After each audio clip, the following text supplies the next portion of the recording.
ಮಾಡುವಂತೆ ಯೆಶಾಯ ಪ್ರವಾದನೆ ಗ್ರಂಥ 14ನೇ ಅಧ್ಯಾಯ 24ನೇ ವಚನ. ಯೆಶಾಯ ಪ್ರವಾದನೆ ಗ್ರಂಥ 14ನೇ ಅಧ್ಯಾಯ 24ನೇ ವಚನ. ನಾನು ಸಂಕಲ್ಪಿಸಿದೆ, ನೆರವೇರಿಸುವುದು, ಉದ್ದೇಶಿಸುವುದು ನಿಲ್ಲುವುದಿಲ್ಲ, ಖಂಡಿತ. Hallelujah. The Lord Almighty has sworn, surely as I have planned, so it will be, as I have purposed, so it will stand. Hallelujah. ಇಲ್ಲಿ ಎರಡು ಕಾರ್ಯ ದೇವರು ಹೇಳ್ತಾ ಇದ್ದಾನೆ. ಒಂದು ಪ್ಲಾನ್, ಇನ್ನೊಂದು ಪರ್ಪಸ್. ಸಂಕಲ್ಪ ಮತ್ತು ನೆರವೇರಿಸುವೆ. ದೇವರು ಒಂದು ವಿಷಯದ ಮೇಲೆ ಸಂಕಲ್ಪ ಉಳ್ಳವನಾಗಿದ್ದಾನೆ. ಆತನು ಯಾವ ವಿಷಯದಲ್ಲಿ ಸಂಕಲ್ಪ ಉಳ್ಳವನಾಗಿದ್ದಾನೋ ಅದನ್ನು ನೆರವೇರಿಸುವಂತವನಾಗಿದ್ದಾನೆ. Hallelujah. Hallelujah. He has a plan, and in that plan there is a purpose. Hallelujah. ಆತನಿಗೆ ಒಂದು ವಿಷಯದಲ್ಲಿ ಒಂದು ಪ್ಲಾನ್ ಇದೆ. ಆ ಪ್ಲಾನ್ಗೆ ಒಂದು ಉದ್ದೇಶ ಇದೆ. ಇವತ್ತಿಲ್ಲಿ ಕುಂತಿರುವ ನಮ್ಮ ವಾರಲ್ಲಿ ನಮ್ಮ ಪ್ರತಿಯೊಬ್ಬರ ಮೇಲೆ ಒಂದು ಪ್ಲಾನ್ ದೇವರಿಗಿದೆ. ನಮ್ಮ ಪ್ರತಿಯೊಬ್ಬರ ಮೇಲೆ ಒಂದು ಉದ್ದೇಶವು ಕರ್ತನಿಗಿದೆ. ಹಲ್ಲೆಲೂಯಾ. ನಿಮ್ಮ ಮೇಲೆ ಇರುವ ಪ್ಲಾನ್ ನಿಮಗೆ ಏನಂತ ಗೊತ್ತಿದೆಯೇನಾ? ನಮಗೆ ಅನೇಕ ಸಮಯದಲ್ಲಿ ನಮ್ಮ ಮೇಲೆ ನಮಗೆ ದೇವರು ಏನ್ ಪ್ಲಾನ್ ಇಟ್ಟಿದ ಅಂತ ಗೊತ್ತಿಲ್ಲ. ಬಟ್ ದೇವರಿಗೂ ನಿಮ್ಮ ಮೇಲೆ ಒಂದು ಪ್ಲಾನ್ ಇದೆ, ಒಂದು ಸಂಕಲ್ಪ ಇದೆ. ದೇವರಿಗೆ ನಿಮ್ಮ ಮೇಲೆ ಒಂದು ಸಂಕಲ್ಪ ಇದೆ. ದೇವರಿಗೆ ನಿಮ್ಮ ಮೇಲೆ ಒಂದು ಉದ್ದೇಶ ಇದೆ. ಅದನ್ನು ನೆರವೇರಿಸುತ್ತಾನೆ. ಹಲ್ಲೆಲೂಯಾ. ಹಲ್ಲೆಲೂಯಾ. ಈಗ ಚಂದ್ರ ಹತ್ರ ಕೇಳಿದ್ರೆ ನಿಮ್ಮ ಆಂಬಿಷನ್ ಏನು, ನೀನ್ ದೊಡ್ಡವನಾಗಿ ಏನಾಗ್ಬೇಕಂತ ಕೇಳಿದ್ರೆ ಒಬ್ಬೊಬ್ಬರು ಒಂದೊಂದು ಹೇಳ್ತಾ ಇದ್ರು. ನಾ ಅದಾಗ್ಬೇಕು, ಇದಾಗ್ಬೇಕಂತ, ಡಾಕ್ಟರ್ ಆಗ್ಬೇಕು, ಇಂಜಿನಿಯರ್ ಆಗ್ಬೇಕು. ನಾನ್ ಚಿಕ್ಕವರಾಗಿರುವಾಗ ಯಾರಾದ್ರು ಕೇಳಿದ್ರೆ ನೀ ಏನಾಗ್ಬೇಕಂದ್ರೆ ನಾ ಹೇಳ್ತಾರೆ ನಾನು ಪಾಸ್ಟರ್ ಆಗ್ಬೇಕು. ಈಗ ಎಷ್ಟು ಜನರು ಎಷ್ಟು ಯವನಸ್ಥರಾಗಿ ಹೇಳ್ತಾ ಇದ್ದಾರೆ, ಮನೆಯಲ್ಲಿ ಎಷ್ಟು ನಾವು ಕಳಿಸ್ತಾ ಇದ್ದೇವೆ ಅಂತ ಗೊತ್ತಿಲ್ಲ. ನಾನ್ ಚಿಕ್ಕದಿಂದ ಯಾರು ಎಲ್ಲಿ ಹೋದ್ರು ಸರಿನೇ, ನಮ್ಮ ಸ್ಕೂಲಲ್ಲಿ ಕೇಳಿದ್ರು ಸರಿನೇ, ಹುಡುಗರ್ಲೆ ಅಂತ ಹೇಳ್ತಾರೆ ನಾನು ಡಾಕ್ಟರ್ ಆಗ್ಬೇಕ, ನಾ ಇಂಜಿನಿಯರ್ ಆಗ್ಬೇಕ, ನಾ ಹೇರ್ ಆಸ್ಟ್ರಸ್ ಆಗ್ಬೇಕ, ನಾನು ಸೈಂಟಿಸ್ಟ್ ಆಗ್ಬೇಕಂತ. ನನ್ ಯಾಕಂದ್ರೆ ಒಬ್ಬೊಬ್ಬರ ಕೇಳ್ತಾರೆ, ನನಗ್ ಬರುವಾಗ ನಾ ಹೇಳ್ತೇನೆ ನಾನು ಪಾಸ್ಟರ್ ಆಗ್ಬೇಕು. ಹಲ್ಲೆಲೂಯಾ. ನನಗದೊಂದು ಆಸೆ ಇತ್ತ, ನನಗಿಂತ ನನ್ನನ್ನು ಸೃಷ್ಟಿ ಮಾಡಿದ ದೇವರಿಗೆ ಅದ ಒಂದು ಸಂಕಲ್ಪ ಇತ್ತು. ಹಲ್ಲೆಲೂಯಾ. ನಿಮ್ಮ ಮೇಲೆ ದೇವರ ಸಂಕಲ್ಪ ಏನು? ನಿಮ್ಮ ಮೇಲೆ ದೇವರ ಉದ್ದೇಶ ಏನು? Plan and purpose. ಹಲ್ಲೆಲೂಯಾ. ಇಲ್ಲಿ ಕುಂತಿದ್ದೇವೆ ನಾವು, ಯಾರು ದೇವರ ಚಿತ್ತ ಇಲ್ಲದೆ ನಾವಿಲ್ಲಿ ಬಂದಿಲ್ಲ. ಇಲ್ಲಿ ಕುಂತವ ನಮ್ಮ ಎಲ್ಲರ ಮೇಲೆ ದೇವರ ಸಂಕಲ್ಪನೂ ಇದೆ, ದೇವರ ಉದ್ದೇಶವೂ ಇದೆ. ಹಲ್ಲೆಲೂಯಾ. ನಮಗೊಂದು ನಮ್ಮ ಅನೇಕ ಸಮಯಗಳಲ್ಲಿ ಹೋರಾಟಗಳು ನಮ್ಮನ್ನು ತುಂಬಿರುವಾಗ, ಸಮಸ್ಯೆಗಳು ತುಂಬಿರುವಾಗ, ನಾ ಎದಕ್ಕೆ ಜೀವಂತ ಇದ್ದೇನೆ, ನಾನು ಸಾಯುವುದೇ ನನಗೆ ಸುಖವಾಗುತ್ತೆ ಅಂತ ಅನೇಕ ಸಮಯ ನಮ್ಮ ಬಾಯಿನಿಂದ ನಾವು ಅರಿಕೆ ಮಾಡ್ತಾ ಇದ್ದೇವೆ. ಬಟ್ ದೇವರು ಹೇಳ್ತಾ ಇದ್ದೇನೆ, ಮರಣಕ್ಕಾಗಿ ನಿಮ್ಮನ್ನು ದೇವರು ಸೃಷ್ಟಿ ಮಾಡಿಲ್ಲ. ನಿಮ್ಮ ಮೇಲೆ ಒಂದು ಸಂಕಲ್ಪನು, ನಿಮ್ಮ ಮೇಲೆ ಒಂದು ಉದ್ದೇಶವು ದೇವರಿಟ್ಟಿದ್ದಾನೆ. ಹಲ್ಲೆಲೂಯಾ. ಹಲ್ಲೆಲೂಯಾ. ಸೋತೋಗುತ್ತಾ ಇರುವ ಸಮಯದಲ್ಲಿ, ಬಲಹೀನವಾಗಿರುವ ಸಮಯಗಳಲ್ಲಿ, ಎಲ್ಲರೂ ಕೈಬಿಟ್ಟ ಸಮಯದಲ್ಲಿ ನಾವು ಪಾದ ಮುರಿದೋಗಿದವರಾಗಿ, ಹೃದಯವನ್ನು ಮುರಿದವರಾಗಿ ನಾವು ಹೇಳುತ್ತೇವೆ, ನನಗೆ ಯಾರು ಬೇಡ, ನನಗೆ ಯಾಕೆ ದೇವರು ಸೃಷ್ಟಿ ಮಾಡಿದೆ, ಎಲ್ಲರೂ ಸುಖ ಇದ್ದಾರೆ, ನನಗೆ ಯಾಕೆ ಇಷ್ಟು ಕಷ್ಟ, ಎಲ್ಲರೂ ಆರಾಮಿದ್ದಾರೆ, ನನಗೆದಕ್ಕಿಷ್ಟು ಹೋರಾಟ ಅಂತ ನಾವು ದೇವರನ್ನು ಕೇಳುತ್ತೇವೆ. ದೇವರು ಹೇಳ್ತಾ ಇದ್ದಾನೆ, ನಿನ್ನ ಮೇಲೆ ಒಂದು ಸಂಕಲ್ಪ ನನಗಿದೆ, ನನಗೆ ನಿನ್ನ ಮೇಲೆ ಒಂದು ಪ್ಲಾನ್ ಇದೆ, ನಿನ್ನ ಮೇಲೆ ಒಂದು ಉದ್ದೇಶ ಇದೆ, ಒಂದು ಪರ್ಪಸ್ ಇದೆ. ಹಲ್ಲೆಲೂಯಾ. ಹಲ್ಲೆಲೂಯಾ. ನಮ್ಮ ಕುಟುಂಬದಲ್ಲಿಯೇ ದೇವರು ನಮ್ಮನ್ನು ಆರಿಸಿಕೊಂಡಿದ್ದ, ಅದು ದೇವರ ಪ್ಲಾನ್.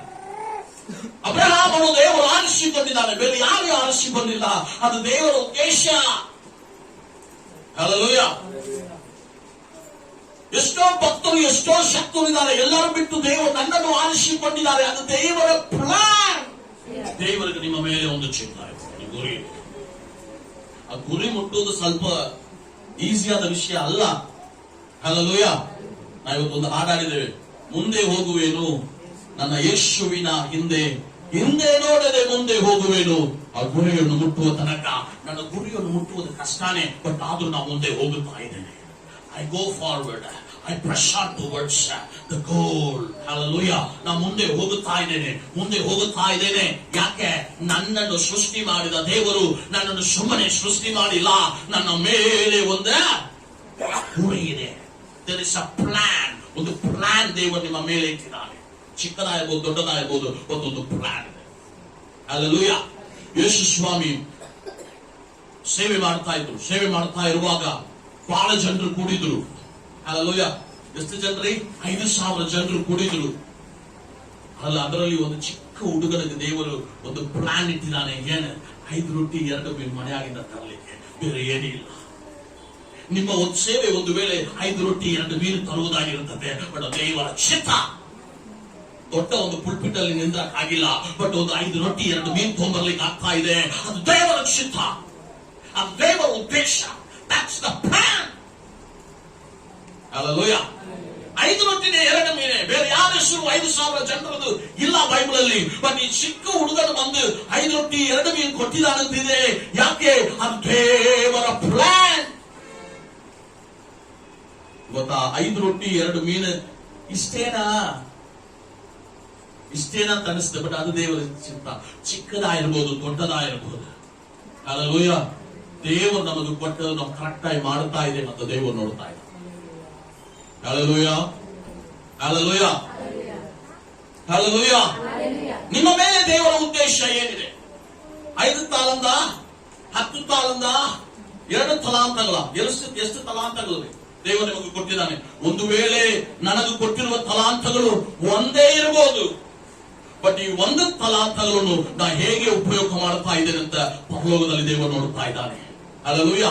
10 ತಲಾಂತಗಳನ್ನು ಕೊಟ್ಟವರ ಜೊತೆ ದೇವರು ನನ್ನನ್ನು ಹೋಲಿಸುವುದಿಲ್ಲ. Hallelujah. ಪ್ಲಾನ್ ರೀ ಪಾಸ್ಟರ್, ಪ್ಲಾನ್ ಅಂತ ಹೇಳಕತ್ತೀರಾ. ಏನ್ ಪ್ಲಾನ್ ದೇವರು ನಮ್ಮ ಮೇಲೆ ಇದೆ? ಏನ್ ಪ್ಲಾನ್ ಇದೆ ರೀ? ಸಂಕಲ್ಪ ಅಲ್ರಿ ಕನ್ನಡದಲ್ಲಿ. ಪ್ಲಾನ್ ಅಂದ್ರೆ ಸಂಕಲ್ಪ. ಏನ್ ಸಂಕಲ್ಪ ದೇವರು ನಿಮ್ಮ ಮೇಲೆ ಇಟ್ಟಿದ್ದಾನೆ? ಯೆರೆಮೀಯ 29ನೇ ಅಧ್ಯಾಯ 11ನೇ ವಚನ. ಯೆರೆಮೀಯ ಪ್ರವಾದನೆ ಗ್ರಂಥ 29ನೇ ಅಧ್ಯಾಯ 11ನೇ ವಚನ. ನಾನು ನಿಮ್ಮ ಬಗ್ಗೆ ಮಾಡಿಕೊಂಡಿರುವ ಆಲೋಚನೆಗಳನ್ನು ನಾನೇ ಬಲ್ಲೆನು. ಅದು ಅಹಿತದ ಯೋಚನೆಗಳಲ್ಲ, ಹಿತದ ಯೋಚನೆಗಳೇ. ನೀವು ನನಗೆ ಮೊರೆ ಇಡುವಿರಿ, ನನ್ನನ್ನು ಪ್ರಾರ್ಥಿಸಲು ಹೋಗುವಿರಿ, ನಾನು ಕಿವಿಗೊಡುವೆನು. ದೇವರು ಹೇಳ್ತಾ ಇದ್ದಾನೆ, ನಿನ್ನ ಮೇಲೆ ನನಗೇನಿದೆ ಒಂದು ಪ್ಲಾನ್ ಇದೆ. ಇಂಗ್ಲಿಷ್ ಅಲ್ಲಿ ಹೇಗಿದೆ? For I know the plan I have for you. ನಿನ್ನ ಮೇಲೆ ಒಂದು ಪ್ಲಾನ್ ಇದೆ. ಆ ಪ್ಲಾನ್ ಏನಂತ ನನಗೆ ಗೊತ್ತಿದೆ. ಹಲ್ಲೆಲೂಯಾ. ದೇವರು ಹೇಳ್ತಾ ಇದ್ದಾನೆ, ನಿನ್ನ ವಿಷಯವಾಗಿ ನನಗೊಂದು ಪ್ಲಾನ್ ಇದೆ. ಆ ಪ್ಲಾನ್ ಏನಂತ ನನಗೆ ಗೊತ್ತಿದೆ. ಆ ಪ್ಲಾನ್ ಏನಂದ್ರೆ ಕೆಟ್ಟದಕ್ಕಾಗಿಲ್ಲ, ಕೆಡಿಸುವುದಕ್ಕಾಗಿಲ್ಲ, ಹಿತಕ್ಕಾಗಿ, ಒಳ್ಳೆಯದಕ್ಕಾಗಿ. Hallelujah. Hallelujah. Plan to prosper you, not to harm you. ನಿನಗೆ ಹಿತದ ಕಾರ್ಯಗಳೇ, ಅಹಿತವಾದ ಕಾರ್ಯಗಳೇ ಅಲ್ಲ. Plan to give you hope and future. ನಿಮಗೆ ನಂಬಿಕೆಯು, ಭವಿಷ್ಯವನ್ನು ದೇವರು ಕೊಡ್ತಾ ಇದ್ದಾರೆ. ಹಲ್ಲೆಲೂಯಾ. ನಿಮ್ಮ ಬಗ್ಗೆ, ನಿಮ್ಮ ಭವಿಷ್ಯಗಳ ಬಗ್ಗೆ ಪ್ಲಾನ್ ಇಟ್ಟಿರುವ ಒಬ್ಬ ದೇವರನ್ನು ನಾವು ಆರಾಧಿಸುತ್ತಾ ಇದ್ದೇವೆ. ನಿಮ್ಮ ಫ್ಯೂಚರ್ ಏನಾಗುತ್ತೆ, ನನ್ನ ಭವಿಷ್ಯ ಏನಾಗುತ್ತೆ ಅಂತ ನೀವು ಚಿಂತೆ ಮಾಡುತ್ತಾ ಇದ್ದೀರಾ? ಮಕ್ಕಳ ಭವಿಷ್ಯ ಏನಾಗುತ್ತೆ ಅಂತ ಚಿಂತೆ ಮಾಡುತ್ತಾ ಇದ್ದೀರಾ? ನಾಳೆ ಏನಾಗುತ್ತೆ ಅಂತ ಚಿಂತೆ ಮಾಡುತ್ತಾ ಇದ್ದೀರಾ? ದೇವರು ಹೇಳ್ತಾ ಇದ್ದಾನೆ, ನಾ ಮಾಡುವ ಯೋಚನೆಗಳು ಹಿತದ ಯೋಚನೆಗಳು. ಹಲ್ಲೆಲೂಯಾ. ಒಳ್ಳೆಯದಕ್ಕಾಗಿ ದೇವರು ನಮ್ಮ ಬಾಳಲ್ಲಿ, ನಮ್ಮ ಪ್ರತಿಯೊಬ್ಬರ ಬಾಳಲ್ಲಿ ಒಂದು ಪ್ಲಾನ್ ದೇವರು ಇಟ್ಟಿದ್ದಾನೆ. ದೇವರ ಪ್ಲಾನ್ ಇಲ್ಲದೆ ದೇವರು ನಮ್ಮನ್ನು ಆರಿಸಿಲ್ಲ. ದೇವರ ಪ್ಲಾನ್ ಇಲ್ಲದೆ ದೇವರು ನಿಮ್ಮನ್ನು ಕಂಡುಕೊಂಡಿಲ್ಲ. ಇವತ್ತು ದೇವರ ಪ್ಲಾನ್ ನಿಮ್ಮ ಬಾಳಲ್ಲಿ, ನಿಮ್ಮ ಕುಟುಂಬಗಳಲ್ಲಿ, ನಿಮ್ಮ ಮಕ್ಕಳ ಬಾಳಲ್ಲಿ, ನಮ್ಮ ಸಭೆಯಲ್ಲಿಯೂ ಅದು ನೆರವೇರಬೇಕು. ಹಲ್ಲೆಲೂಯಾ. ಅದು ನಮ್ಮನ್ನು ನಾಶ ಮಾಡುವಂತೆ ಅಲ್ಲ, ನಮ್ಮನ್ನು ಕೆಡಿಸುವಂತೆ ಅಲ್ಲ, ನಮ್ಮನ್ನು ಬಲಪಡಿಸುವಂತೆ, ನಮ್ಮನ್ನು ಕಟ್ಟುವಂತೆ, ನಮ್ಮನ್ನು ಅನೇಕರಿಗೆ ಆಶೀರ್ವಾದವಾಗಿ ಮಾಡುವಂತ ದೇವರ ಪ್ಲಾನ್ ನಮ್ಮ ಬಾಳಲ್ಲಿ ಇದೆ. ಹಲ್ಲೆಲೂಯಾ. ಹಲ್ಲೆಲೂಯಾ. ಇವತ್ತು ದೇವರೇ, ನಿನ್ನ ಪ್ಲಾನ್ ಏನು? ಇಬ್ಬರ ಬಾಳಲ್ಲಿ ನಾವು ಬೈಬಲ್ ಅಲ್ಲಿ ನೋಡುತ್ತೇವೆ. ಯೋಸೇಫ್ಗೆ ದೇವರ ಕನಸಿನಲ್ಲಿ ಹೇಳ್ತಾ ಇದ್ದಾನೆ ಏನಂತ, ಅವರ ಅಣ್ಣ ತಮ್ಮಿಯರು ಅಪ್ಪನು ಅವನ ಮುಂದೆ ಒಂದು ಅಡ್ಡ ಬೀಳುವಂಗೆ ಇದು ಹೋಗಿ ಅವನು ಹೇಳ್ತಾ ಇದ್ದಾನೆ. ಇದು ದೇವರ ಪ್ಲಾನ್ ಅವನ ಮೇಲೆ. ಇದು ಹೋಗಿ ಹೇಳ್ತಾ ಇದ್ದಾನೆ. ಇವ್ರಿಗೆಲ್ಲರೂ ಬಹಳ ಸಿಟ್ಟು ಬಂತು. ಏನ್ ಮಾಡಿದ್ರೆ, ನೀ ಜೀವಂತ ಇದ್ರೆ ತಾನೇ ಈ ಕನಸು ನೆರವೇರ್ಬೇಕು, ನಿನಗೆ ಬಂದ್ಬಿಡುತ್ತೆ. ಹಲ್ಲೆಲೂಯಾ. ದೇವರು ನಮ್ಮ ಬಾಳಲ್ಲಿ ಒಂದು ಪ್ಲಾನ್ ಇಟ್ಟಿರುವಾಗ ಆ ಪ್ಲಾನ್ ವಿರೋಧವಾಗಿ ಮನುಷ್ಯನಲ್ಲ, ಯಾರೇ ಕಾರ್ಯ ಮಾಡಿದ್ರು ಸರಿನೇ ದೇವರು ಅದು ನಾಶ ಮಾಡುತ್ತಾನೆ. ಹಲ್ಲೆಲೂಯಾ. ಯೋಸೇಫ್ಗೆ ವಿರೋಧವಾಗಿ ಯೋಸೇಫ್ ಬಾಳಲ್ಲಿ ದೇವರ ಒಂದು ಪ್ಲಾನ್ ಇದೆ. ಬಟ್ ಆ ಪ್ಲಾನ್ ವಿರೋಧವಾಗಿ ಸ್ವಂತ ಅಣ್ಣ ತಮ್ಮಗಳಿದ್ದಾರೆ. ಇವರನ್ನು ಕೊಲೆ ಮಾಡಬೇಕಂದ್ರೆ ಕೊಂದು ಒಂದು ತೆಗ್ಗಿನಲ್ಲಿ ಹಾಕಿದ್ರು. ಒಬ್ಬನೆಲ್ಲ ಕಥಾನೆ ಅವನ ಇವನು ಸತ್ರೆ ನಮಗೆ ಯಾವ ಲಾಭ ಇಲ್ಲ, ಇವನ ಮಾರಿಬಿಡು, ಇವನನ್ನು ಮಾರಿದ್ರೆ ರೊಕ್ಕ ಬರ್ತದೆ. ಇವನು ಎಲ್ಲಿ ಹೋಗ್ತಾ ಇದ್ದಾನೆ? ಐಗುಪ್ತ ದೇಶದಲ್ಲಿ ಹೋಗ್ತಾ ಇದ್ದಾನೆ. ಯಾರಾಗಿ ಹೋಗ್ತಾ ಇದ್ದಾನೆ? ಗುಲಾಮನಾಗಿ ಹೋಗ್ತಾ ಇದ್ದಾನೆ, ದಾಸನಾಗಿ ಹೋಗ್ತಾ ಇದ್ದಾನೆ. ಹಲ್ಲೆಲೂಯಾ. ಅಲ್ಲಿಂದ ಅವನು ಏನಾಗ್ತಾ ಇದ್ದಾನೆ? ಫರೋ ಪೋತಿಫಾರನ ಮನೆಯಲ್ಲಿ ದೊಡ್ಡ ಅವನಿಗೆ ನೆಕ್ಸ್ಟ್ ಪೋಸ್ಟ್. ಪೋತಿಫಾರ್ಗೆ ನೆಕ್ಸ್ಟ್ ಅಂದ್ರೆ ಎಲ್ಲಾ ಅಧಿಕಾರ, ಪೋತಿಫಾರನ ಮನೆಯಲ್ಲಿ ಎಲ್ಲಾ ಅಧಿಕಾರವನ್ನು ಯೋಸೇಫ್ ಕೊಡಲ್ಪಡುತ್ತೆ. ಅಲ್ಲಿಂದ ಮತ್ತೆ ಅವನು ತಿರುಗಿ ಎಲ್ಲಿ ಹೋಗ್ತಾ ಇದ್ದಾನೆ? ಜೈಲಿಗೆ ಹೋಗ್ತಾ ಇದ್ದಾನೆ. ಅಲ್ಲಿಂದ ದೇವರು ಅವನು ಎಲ್ಲಿ ತಗೋತಾ ಇದ್ದಾನೆ? ಐಗುಪ್ತ ದೇಶದ ಗವರ್ನರ್ ಆಗಿ ಮಾಡ್ತಾ ಇದ್ದಾನೆ. Hallelujah, hallelujah, hallelujah. ಇನ್ನು ಸ್ವಲ್ಪ ಕಾಲದಲ್ಲಿ ದೇವರ ಚಿತ್ತ ಅವನಿಗೆ ಎಲ್ಲಿರ್ತದೆ? ಐಗುಪ್ತ ದೇಶದ ಗವರ್ನರ್ ಆಗ್ಬೇಕಂತಿದ್ರು. ಬಟ್ ಅವನು ಇರುವುದೆಲ್ಲಿದೆ? ಅಪ್ಪನ ಮನೆಯಲ್ಲಿ ಆರಾಮಿದ್ದಾನೆ. ತನ್ನ ಪ್ಲಾನ್ ಅನ್ನು ನೆರವೇರಿಸುವಂತೆ ದೇವರು ಏನ್ ಮಾಡ್ತಾ ಇದ್ದಾನೆ? ಅವನನ್ನು ಅನೇಕ ದಾರಿಯಲ್ಲಿ ನಡೆಸ್ತಾ ಇದ್ದಾನೆ. ದೇವರು ನಿಮ್ಮ ಬಾಳಲ್ಲಿ ಒಂದು ಪ್ಲಾನ್ ಇಟ್ಟರೆ ಆ ಪ್ಲಾನ್ ಅನ್ನು ಕೆಡಿಸಲಿಕ್ಕೆ, ಆ ಪ್ಲಾನ್ ಅನ್ನು ತೆಗೆದುಹಾಕುವಂತೆ ಪ್ಲಾನ್ ವಿರೋಧವ ಯಾರೇ ಬಂದರೂ ಕರ್ತನ ಅವ್ರ ಜೊತೆ ಯುದ್ಧ ಮಾಡುತ್ತಾರೆ. ಹಲ್ಲೆಲೂಯಾ. ದೇವರಿಗೆ ನಿಮ್ಮ ಬಾಳಲ್ಲಿ ಒಂದು ಪ್ಲಾನ್ ಇದೆ. ಆ ಪ್ಲಾನ್ ವಿರೋಧವಾಗಿ ಶೈತಾನ್ ಕಾರ್ಯ ಮಾಡ್ಲಿಕ್ಕೆ ಸಾಧ್ಯ ಇಲ್ಲ. ಯಾವ ಜನಾಂಗವು, ಯಾವ ಜನರು ನಿಮ್ಮ ಬಾಳಲ್ಲಿ ಕಾರ್ಯ ಮಾಡ್ಲಿಕ್ಕೆ ಸಾಧ್ಯ ಇಲ್ಲ. ಬಟ್ ಹಿಂಸೆ ಆಗುತ್ತೆ, ಕಷ್ಟ ಆಗುತ್ತೆ. ಯೋಸೇಫ್ ಕಷ್ಟ ಆಯಿತು, ಹಿಂಸೆ ಆಯಿತು. ಅವನು ಜೈಲುಗಳ ಹೋಗಿ ಬರ್ತಾನೆ. ಮರಣದ ದಾರಿಯನ್ನು ಅನೇಕ ಸಮಯ ನೋಡಿದಾನೆ. ಸುಳ್ಳಾದ ಅಪರಾಧಗಳನ್ನು ಅವನ ಹೊತ್ತುಕೊಂಡಾನೆ. ಬಟ್ ಆದರೂ ದೇವರು ಅವನ ಮೇಲೆ ಇಟ್ಟಿರುವ ಸಂಕಲ್ಪವನ್ನು ದೇವರು ನೆರವೇರಿಸಿದರು. ಹಲ್ಲೆಲೂಯಾ. ಇನ್ನೊಬ್ಬರು ನಾವು ನೋಡುವುದಾದರೆ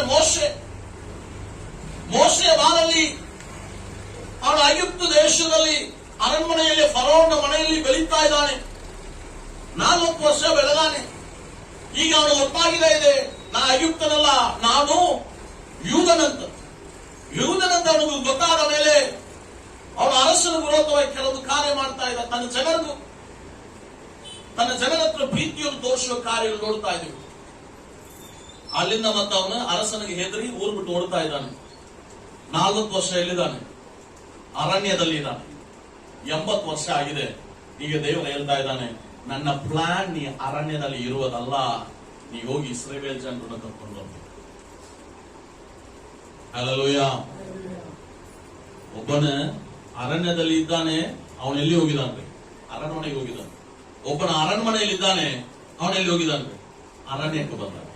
ದೇವರ ಚಿತ್ತ, ದೇವರ ಸಂಕಲ್ಪ ನಿಮ್ಮ ಬಾಳಲ್ಲಿ ಏನು, ನನ್ನ ಬಾಳಲ್ಲಿ ಏನು ನಮಗೆ ಗೊತ್ತಿಲ್ಲ. ಬಟ್ ದೇವರು ಹೇಳ್ತಾ ಇದ್ದಾನೆ, ಅದನ್ನ ನೆರವೇರಿಸುತ್ತೇನೆ. ದೇವರಂತ ನನಗೆ ಗೊತ್ತಿದೆ. ಯಾರಿಗೂ ಗೊತ್ತಿದೆ? ದೇವರಿಗೂ ಗೊತ್ತಿದೆ ನಮ್ಮ ಬಾಳಲ್ಲಿ ಏನು ಉದ್ದೇಶ, ಅದು ದೇವರು ನೆರವೇರಿಸ್ತಾನೆ. Hallelujah, hallelujah. ಇವತ್ತು ನಮ್ಮ ಬಾಳಲ್ಲಿ ದೇವರೇ, ನನ್ನ ಬಾಳಲ್ಲಿ ಏನು ಉದ್ದೇಶ?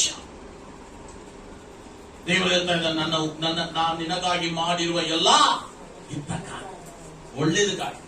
ಸೊ ದೇವರು ಏನ್ ಮಾಡ್ತಾ ಇದ್ದಾನೆ? ಮೊದಲದಾಗಿ ನಮ್ಮ ಬಾಳಲ್ಲಿ ಒಂದು ಪ್ಲಾನ್ ಮಾಡ್ತಾ ಇದ್ದಾನೆ. ನಮ್ಮ ಬಗ್ಗೆ ಒಂದು ಪ್ಲಾನ್ ಮಾಡುವ ದೇವರು ನಿಮ್ಮ ಮಕ್ಕಳ ಮೇಲೆ, ನಿಮ್ಮ ಮಕ್ಕಳಿಗಾಗಿ ನೀವು ಎಷ್ಟು ಪ್ಲಾನ್ ಮಾಡುತ್ತಾ ಇದ್ದೀರೋ ಅದಕ್ಕಿಂತ ಉತ್ತಮವಾಗಿ, ಉನ್ನತವಾಗಿ ದೇವರು ನಿಮಗಾಗಿ ಒಂದು ಪ್ಲಾನ್ ಮಾಡ್ತಾ ಇದ್ದಾನೆ. ಆ ಪ್ಲಾನ್ ಅನ್ನು ನೆರವೇರಿಸುವಂತೆ ಅದಕ್ಕೊಂದು ಗುರಿಯನ್ನು ದೇವರು ಇಟ್ಟಿದ್ದ, ಅದಕ್ಕೊಂದು ಪರ್ಪಸ್ ಇದೆ. ಹಲ್ಲೆಲೂಯ. ಅದೇನ್ ಮಾಡ್ತಾನೆ? ಎಕ್ಸಿಕ್ಯೂಟಿವ್ ಮಾಡ್ತಾನೆ. ಆ ಪ್ಲಾನ್ ನೆರವೇರಿಸೋದು ಹೆಂಗ್ರಿ ದೇವರು? ಎಕ್ಸಿಕ್ಯೂಷನ್ ಅಂದ್ರೆ ಅದು ಮಾಡಿ ದೇವರು ತೋರಿಸ್ತಾನೆ. ಹಲ್ಲೆಲೂಯ. ನಮಗೆ ಅನಿಸ್ತದೆ ದೇವರು ಇಷ್ಟು ಕಷ್ಟ ಇದೆ, ಇಷ್ಟು ಸಮಸ್ಯೆ ಇದೆ, ಎಲ್ಲರೂ ಕೈ ಬಿಟ್ರು. ಯೋಶುವ ಹೇಳ್ತಾ ಇದ್ದಾನೆ, ಸ್ವಂತ ಅಣ್ಣ ತಮ್ಮಗಳೇ ನನ್ನನ್ನು ಕೊಲೆ ಮಾಡ್ಲಿಕ್ಕೆ ಹೋದ್ರು, ನನ್ನನ್ನು ಈಗ ಮಾರಿದ್ರು, ಈಗ ನನ್ನ ಕನಸು ಎಲ್ಲ ದೇವರು ಆತನ ಪ್ಲಾನ್ ನೆರವೇರಿಸುವಂತ ಶಕ್ತನಾದ ದೇವರಾಗಿದ್ದಾನೆ. ಅವನು ದೇವರನ್ನು ಗಟ್ಟಿಯಾಗಿ ಹಿಡಿದುಕೊಂಡಾನೆ. ಅದೇ ಕಾರಣ ನಿಮ್ಮ ಬಾಳಲ್ಲಿ ದೇವರು ನಮ್ಮ ಬಾಳಲ್ಲಿ ಇಟ್ಟಿರುವ ಗುರಿಯನ್ನು ನೆರವೇರಿಸಬೇಕಾ, ನಾವು ಗಟ್ಟಿಯಾಗಿ ದೇವರನ್ನು ಹಿಡಿದು. ಅದು ಒಂದೇ ಸೀಕ್ರೆಟ್, ಬೇರೆ ಯಾವ ಸೀಕ್ರೆಟ್ ಇಲ್ಲ. ಮೋಸೆ ಬಾಳಲ್ಲಿ ನೋಡ್ರಿ, 80 ವರ್ಷ ಬಿಟ್ಟ ಆಮೇಲೆ ದೇವರು ಅವನಿಗೆ ಮುಳ್ಳಿನ ಪೊದೆಯಲ್ಲಿ ಮಾತಾಡ್ತಾ ಇದ್ದಾನೆ. ಅಲ್ಲಿಂದ ಅವನು ದೇವರು ಗಟ್ಟಿಯಾಗಿ ಹಿಡಿದುಕೊಂಡು ದೇವರ ಮೇಲೊಂದು ಪ್ರೀತಿ ಬರ್ತಾ ಇದೆ. ಅವನು ಹೇಳ್ತಾ ಇದ್ದಾನೆ, ದೇವರಿಗೆ ನಾನು ನಿನ್ನ ನೋಡಬೇಕು, ಅಷ್ಟು ಪ್ರೀತಿಯಾಗಿದೆ. ಹಲ್ಲೆಲೂಯ. ನೀವು ಗಟ್ಟಿಯಾಗಿ ದೇವರನ್ನು ಹಿಡಿದುಕೊಳ್ಳುವುದಾಗಿದ್ದರೆ ನಮ್ಮ ಪ್ಲಾನ್ಸ್ ಅನ್ನು ಎಕ್ಸಿಕ್ಯೂಟ್ ಮಾಡಿ ಆತನ ಮಹಿಮೆಗೆ. ಈ ಪ್ಲಾನ್ಸ್ ಎದಕ್ಕಾಗಿದೆ? ನಮ್ಮ ಮೇಲೆ ದೇವರೊಂದು ಪ್ಲಾನ್ ಇಟ್ಟಿದ್ದಾನೆ. ಎದಕ್ಕಾಗಿದೆ? ದೇವರ ಮಹಿಮೆಗೆ. ಹಲ್ಲೆಲೂಯ. ಹಲ್ಲೆಲೂಯ. ಸೊ ಎಲ್ಲಕ್ಕೂ ದೇವರೊಂದು ಉದ್ದೇಶ ನಮ್ಮ ಬಾಳಲ್ಲಿ ಇಟ್ಟಿದ್ದಾನೆ. ಜ್ಞಾನೋಕ್ತಿ 16ನೇ ಅಧ್ಯಾಯ 4ನೇ ವಚನ. Proverbs chapter 16 verse 4. ಜ್ಞಾನೋಕ್ತಿ 16ನೇ ಅಧ್ಯಾಯ 4ನೇ ವಚನ ಓದ್ರಿ. ದೇವರು ಒಂದೊಂದು ತಕ್ಕ ಗುರಿಯಿಂದ ಸೃಷ್ಟಿಸಿದ್ದಾನೆ. ನಮ್ಮದು ದೇವರು ಏನು ಒಂದು ಗುರಿ ಇಲ್ಲದೆ ದೇವರು ನಮ್ಮನ್ನು ಯಾರು ಸೃಷ್ಟಿ ಮಾಡಿಲ್ಲ. ಒಂದು ಪ್ಲಾನ್ ಇದೆ. ಸೊ ಎಲ್ಲಾ ವಿಷಯವು ದೇವರು ಉಂಟು ಮಾಡಿದ ಪ್ರತಿಯೊಂದು ವಿಷಯವೂ ಒಂದು ಗುರಿ ಇದೆ. ಆತನ ಗುರಿ ಇದೆ. ದೇವರು ನಿಮ್ಮ ಮೇಲೆ ಒಂದು ಗುರಿ ಇದೆ. ನನಗೇನ್ ಗುರಿ ಇದೆ? ಅಟ್ಲೀಸ್ಟ್ ಒಬ್ಬರಿಗಾಗಿ ನೀವು ಯೇಸುಸ್ವಾಮಿಗೆ ಹೇಳಿರ್ಬೋದು. ಆ ಒಬ್ಬರು ಯೇಸುಸ್ವಾಮಿಯನ್ನು ಕಂಡುಕೊಂಡಿರ್ಬೋದು. ಆ ಒಬ್ಬರು ದೇವರ ರಾಜ್ಯದಲ್ಲಿ ಬಂದಿರಬೇಕು. ಅದು ದೇವರ ಗುರಿಯಾಗಿದೆ. ನಮಗೆ ಗೊತ್ತಿರಂಗಿಲ್ಲ. ಹಲ್ಲೆಲೂಯ. ನಮಗೆ ಗೊತ್ತಿರಂಗಿಲ್ಲ. ಬಟ್ ಅದೊಂದು ವೇಳೆ ದೇವರ ಗುರಿಯಾಗಿರಬಹುದು. ಯೆಶಾಯ ಪ್ರವಾದನೆ ಗ್ರಂಥ 14ನೇ ಅಧ್ಯಾಯ 27ನೇ ವಚನ. ಸೇನಾಧೀಶ್ವರನಾದ ಯೆಹೋವನು ಉದ್ದೇಶ ಮಾಡಿದಾನೆ, ಆದರೆ ಯಾರು ವ್ಯಕ್ತಪಡಿಸುವರು? ಆತನ ಕೈ ಚಾಚಿದೆ, ಹಿಂದಕ್ಕೆ ತಳ್ಳುವುದು ಯಾರು? ಹಲ್ಲೆಲೂಯ. ಸೇನಾಧೀಶ್ವರನಾದ ಯೆಹೋವನು ಒಂದು ಉದ್ದೇಶ ಇಟ್ಟಿದ್ದಾನೆ. ನಿಮ್ಮ ಮೇಲೆ ಒಂದು ಉದ್ದೇಶ ದೇವರಿಗಿದೆ. ಅದು ಯಾರು ತಡೆ ಮಾಡಲಿಕ್ಕಾಗುತ್ತೆ? ದೇವರು ನಮ್ಮ ಮೇಲೆ ಆತನ ಕರವನ್ನು ಚಾಚಿದ್ದಾನೆ. ಅದು ಯಾರು ತಳ್ಳಿ ಬಿಡ್ಲಿಕ್ಕಾಗುತ್ತೆ? ಹಲ್ಲೆಲೂಯ. ಹಲ್ಲೆಲೂಯ. ದೇವರು ನಿಮ್ಮ ಮೇಲೆ ಒಂದು ಗುರಿ ಇಟ್ಟಿದ್ದಾನೆ. ನಿಮ್ಮ ಮೇಲೆ ಒಂದು ಪರ್ಪಸ್ ಇದೆ, ಒಂದು ಪ್ಲಾನ್ ಇದೆ. ಆ ಪ್ಲಾನ್ ಖಂಡಿತವಾಗಿ ದೇವರು ನೆರವೇರಿಸುತ್ತಾರೆ. ತಡೆಯಾಗಬಹುದು, ಬಟ್ ದೇವರು ನೆರವೇರಿಸುತ್ತಾರೆ. ಹಲ್ಲೆಲೂಯ. ಹಲ್ಲೆಲೂಯ. ಮೋಸೆ ಬಾಳಲ್ಲಿ 80 ವರ್ಷ ಅವಂತ ಅಲ್ಲಿದ್ದಾನೆ. ಎಷ್ಟು ವರ್ಷ ರೀ? ಎದಕ್ಕೆ? 40 ವರ್ಷದ ಸೇವೆಗಾಗಿ ದೇವರೊಂದು ಪ್ಲಾನ್ ಇಟ್ಟಿದ್ದಾನೆ. ಕಲಿಯುವುದಿನ್ನು ಅನೇಕ ಇದೆ. ಹಲ್ಲೆಲೂಯ. ಫಾರೋನ ಮನೆಯಲ್ಲಿ ನೀ 40 ವರ್ಷ ಕಲ್ತಿ, 40 ವರ್ಷ ಅರಣ್ಯದಲ್ಲಿ ಕಲ್ತಿ, 40 ವರ್ಷ ಸೇವೆಗಾಗಿ. 120 ವರ್ಷದಲ್ಲಿ ಅವನು ತೀರೋಗಿದ. 40 ವರ್ಷ ಎಲ್ಲಿದ್ದಾನ್ರಿ? ಅರಣ್ಮನೆಯಲ್ಲಿ, ಫಾರೋನ ಮನೆಯಲ್ಲಿ.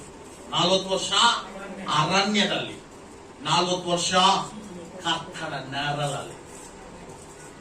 ಅಂದ್ರೆ 80 ವರ್ಷ ಟ್ರೈನಿಂಗ್ ಬೇಕಾಗಿದೆ ಅವನಿಗೆ. 40 ವರ್ಷ ಸೇವೆಗಾಗಿ. ಎಷ್ಟು ವರ್ಷದ ಟ್ರೈನಿಂಗ್ ರೀ? 80 ವರ್ಷ ಟ್ರೈನಿಂಗ್. ಎಷ್ಟು ವರ್ಷ ಸೇವೆಗೆ? 40 ವರ್ಷ. ನಿಮ್ಮ ಬಾಳಲ್ಲಿ ನಿಮಗೆ ಎಷ್ಟು ಪ್ಲಾನ್ ಇದೋ ಅದಕ್ಕಿಂತ ಉತ್ತಮವಾದ ಪ್ಲಾನ್ ದೇವರಿಗಿದೆ. ಅದಕ್ಕಿಂತ ಶ್ರೇಷ್ಠವಾದ plan ದೇವರಿಗಿದೆ. Hallelujah. Hallelujah. So he has a plan and purpose in your life. ನಿಮ್ಮ ಬಾಳಿನ ಕುರಿತು ಒಂದು ಸಂಕಲ್ಪವೂ ಉದ್ದೇಶವೂ ಇದೆ. Hallelujah. ಸಂಕಲ್ಪವನ್ನು ನೆರವೇರಿಸುತ್ತಾನೆ, ಉದ್ದೇಶ ಮಾಡಿದ ಕಾರ್ಯವನ್ನು ನೆರವೇರಿಸುತ್ತಾನೆ. Hallelujah. ನಿಮ್ಮ ಬಾಳಲ್ಲಿ ಯಾರು ಏನು ಪ್ಲಾನ್ ಇಲ್ಲದೆ ಅಲ್ಲ, ನಮ್ಮ ಬಾಳಿನಲ್ಲಿ ಒಂದು ಪ್ಲಾನ್ ದೇವರಿಗೆ. ದೇವರ ಪ್ಲಾನ್ ಜೊತೆ ನೀವು ನಿಲ್ಲುವುದಾದರೆ ದೇವರು ಏನ್ ಮಾಡ್ತಾನೆ? ತನ್ನ ಪರ್ಪಸ್, ತನ್ನ ಗುರಿಯನ್ನು ನಿಮ್ಮ ಬಾಳಲ್ಲಿ ದೇವರು ನೆರವೇರಿಸುತ್ತಾನೆ. ಹಲ್ಲೆಲೂಯಾ. ದೇವರ ಪ್ಲಾನಿಗೆ ವಿರೋಧವಾಗಿ ನಮ್ಮ ಪ್ಲಾನ್ ಇರೋದಾಯ್ತರೆ ಯಾವಾಗಲೂ ನಾವು ಹಿಂಗೆ ಇರ್ತೇವೆ. ದೇವರು ಯಾಕೆ ನನ್ನ ಪ್ರಾರ್ಥನೆಗೆ ಉತ್ತರ ಕೊಡ್ತಾ ಇಲ್ಲ, ಯಾಕೆ ನನ್ನ ಪ್ರಾರ್ಥನೆಗೆ ಉತ್ತರ ಕೊಡ್ತಾ ಇಲ್ಲ, ಯಾಕೆ ದೇವರ ತನ್ನ ಪ್ರಾರ್ಥನೆಗೆ ಉತ್ತರ ಬರುದಿಲ್ಲ? ಯಾಕಂದ್ರೆ ಅದು ನನ್ನ ಪ್ಲಾನ್ ಅಲ್ಲ. ನೀ ತರ್ಸೇಶ್ ಹೋಗೋದು ನನ್ನ ಪ್ಲಾನ್ ಅಲ್ಲ. ನೀ ತಿರುಗಿ ನಿನ್ನಿವೆ ಬರ್ಬೇಕು. ದೇವ್ರು ಏನ್ ಮಾಡ್ತಾನೆ? ಒಂದು ದೊಡ್ಡ ಮೀನ ಕಳಿಸ್ತಾನೆ, ಒಂದು ದೊಡ್ಡ ಸಮಸ್ಯೆ ಕಳಿಸ್ತಾನೆ. ಹಲ್ಲೆಲೂಯಾ. ಮೀನಾ ವಾಂತಿಯಾಗಿ ನೀವು ಹೋಗೋದಕ್ಕಿಂತ ದೇವರ ಆಜ್ಞೆ ಕೇಳಿ ಹೋಗೋದು ಎಷ್ಟು ಹೆಚ್ಚು. ಮೀನಾ ವಾಂತಿ ಆಗ್ಬೇಕ್ರಿ, ದೇವರ ಆಜ್ಞೆ ಕೇಳ್ಬೇಕ್ರಿ. ಅದು ನಾವು ನಿರ್ಧಾರ ಮಾಡ್ತೀವಿ. ನಾವು ಮೀನಾ ವಾಂತಿ ಆಗ್ಬೇಕಂದ್ರೆ ದೇವರ ವಾಕ್ಯಕ್ಕೆ ವಿರೋಧವಾಗಿ ನಿಂದಿರ್ಬೇಕು. ಮತ್ತು ದೇವರು ಏನ್ ಮಾಡ್ತಾನೆ? ನಮ್ಮ ವಾಂತಿಯಾಗಿ ತಂದೆ ನಿನ್ನ ಮೇಲೆ ಕಟ್ತಾನೆ. ಹೌದಲ್ರಿ? ಇದೇ ಅವನು ವಿಧೇಯನಾಗಿ ಹೋಗಿದ್ದರೆ ಅಲ್ಲಿ ಅವನು ದೇವರ ಚಿತ್ತವನ್ನು ನೆರವೇರಿಸುತ್ತಾನೆ. ದೇವರ ಚಿತ್ತ ನೆರವೇರಿಸ್ತಾನೆ. ಒಂದೇ ದೇವರ ವಾಕ್ಯ ಕೇಳಿ ಹೋಗ್ಬೇಕಿಲ್ಲಂದ್ರೆ ಮೀನಾ ವಾಂತಿಯಾಗಿ ಹೋಗ್ಬೇಕು. ನಾವೇ ನಿರ್ಧಾರ ಮಾಡಿಕೊಳ್ಳಬೇಕು. ಇವತ್ತು ದೇವರ ಚಿತ್ತ ಏನಂತ ತಿಳ್ಕೊಂಡು, ದೇವರ ಸಂಕಲ್ಪ ಏನಂತ ತಿಳ್ಕೊಂಡು ನಾವು ಅದರಂಗೆ ಪ್ಲಾನ್ ಮಾಡುವುದಾದರೆ ದೇವರು ನಮ್ಮ ಗುರಿಯನ್ನು ಮುಟ್ಟಿಸುತ್ತಾನೆ, ದೇವರು ನಮ್ಮನ್ನು ಬಲಪಡಿಸುತ್ತಾನೆ. ಹಲ್ಲೆಲೂಯಾ. ನಮ್ಮನೆ ಕಣ್ಣುಗಳ ಮುಂಚೆ ದೇವರ ಸನ್ನಿಧಿಯಲ್ಲಿ ಸಮರ್ಪಿಸೋಣ. ದೇವರು ನನ್ನ ಬಾಳಲ್ಲಿ ಏನ್ ಗುರಿ, ವಾಟ್ ಇಸ್